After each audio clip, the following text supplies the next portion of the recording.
Bangladesh cricket বোর্ডকে ঘিরে সাহসী ও তাৎপর্যপূর্ণ এক বার্তা দিয়েছেন ইংল্যান্ডের সাবেক অধিনায়ক ও কিংবদন্তি ক্রিকেটার। সরাসরি কোনো দেশের নাম উচ্চারণ না করলেও কৌশলী ভাষায় তিনি স্পষ্ট করে দিয়েছেন আধিপত্যবাদ ও অন্যায়ের বিরুদ্ধে তার অবস্থান। সামাজিক যোগাযোগ মাধ্যমে দেওয়া বার্তায় তিনি বলেন, গাধার মতো সবার বোঝা বহন করার চেয়ে নেকড়ের মতো বেঁচে থাকাই ভালো।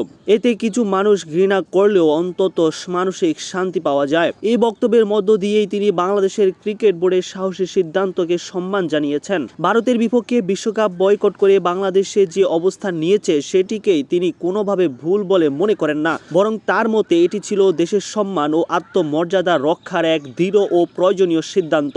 সব সময় সবার বোঝা বইতে গিয়ে নিজেকে হারিয়ে ফেলার চেয়ে আলাদা হয়ে দাঁড়ানো অনেক সময় শ্রেয়। কিছু মানুষ এতে অসন্তুষ্ট হতে পারে, সমালোচনা করতে পারে, কিন্তু দিন শেষে মানসিক শান্তি ও নিজের সম্মানই সবচেয়ে বড়। বাংলাদেশ দল ঠিক সেই পথটাই বেছে নিয়েছে, আর সেজন্য তারা সম্মানের দাবিদার।